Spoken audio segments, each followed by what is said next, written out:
بسم اللہ الرحمن الرحیم۔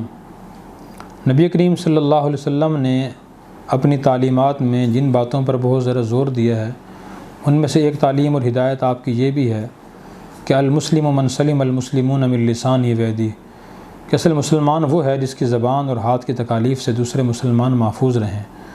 دوسری حدیث، یہی حدیث دوسرے الفاظ سے یوں آئی ہے، من امنہ الناس علی دمائہم واموالہم، کہ اصل مومن تو وہ ہے جس کی طرف سے دوسرے انسان یعنی تمام انسان، مسلمان ہوں یا غیر مسلم ہوں، اپنے ہوں یا غیر ہوں، وہ مطمئن ہو کہ ہمیں اس کی طرف سے اپنی جان، اپنے مال، اپنی عزت کے بارے میں کوئی خطرہ نہیں ہے، یہ پرامن آدمی ہے۔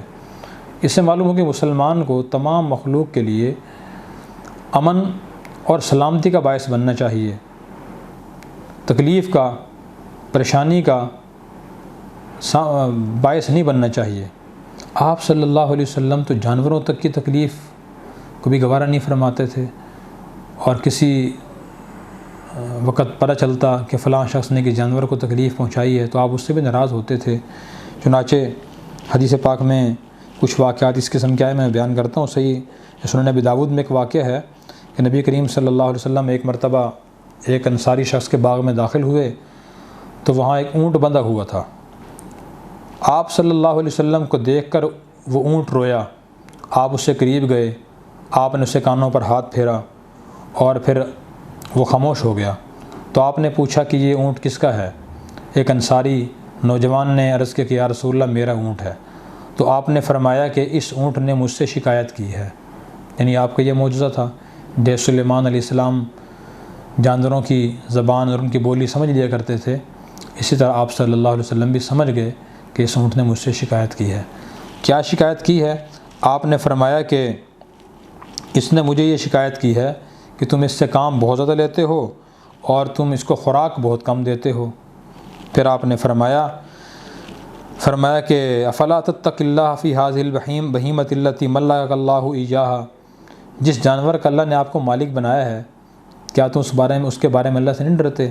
اللہ سے ڈرا کرو۔ تو دیکھیں، آپ نے اونٹ کی تکلیف بھی گوارہ نہیں فرمائی۔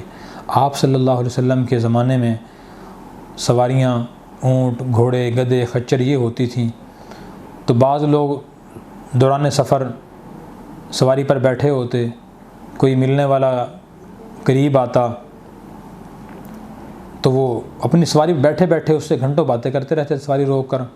جانور کو تکلیف ہوتی تھی، تو آپ صلی اللہ علیہ وسلم نے ارشاد فرمایا لا تتخذوا ظہور دوابکم منابرا، او کما قال علیہ السلام، کہ تم اپنے جانوروں کی پشتوں کو ممبر نہ سمجھا کرو۔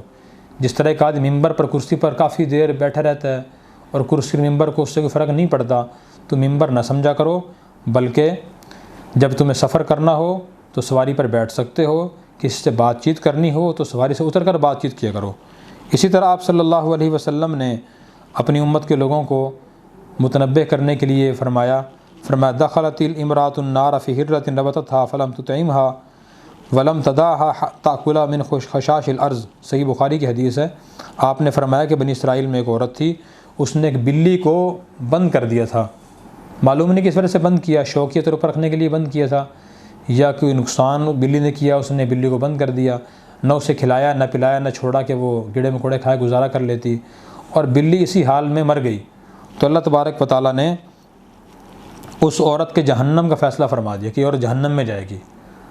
اب ہمارے ہاں تو بلی کو اہمیت دی نہیں جاتی، تو جب بلی کو تکلیف پہنچانا، نقصان دینا اتنا بڑا گناہ ہے کہ وہ جہنم کا باعث بن جاتا ہے، تو کسی انسان کو تکلیف پہنچانا کتنا عظیم گناہ ہوگا۔ اس لیے گفتگو خلاصہ یہ ہے کہ آپ صلی اللہ علیہ وسلم یہ فرما رہے ہیں کہ مسلمان تو وہ ہے اور مومن وہ ہے جس سے لوگ پرامن ہوں اور خطرہ محسوس نہ کریں کہ ہماری جان کو، ہمارے مال کو، عزت کو نقصان پہنچائے گا۔ ہم دوسروں سے بھی یہ توقع رکھتے ہیں کہ ہمیں نقصان نہ پہنچائیں، تکلیف نہ پہنچائیں، دوسروں کے لیے بھی ایسے ہی بننے کی کوشش کریں۔ اللہ تعالیٰ عمل کرنے کی توفیق عطا فرمائے۔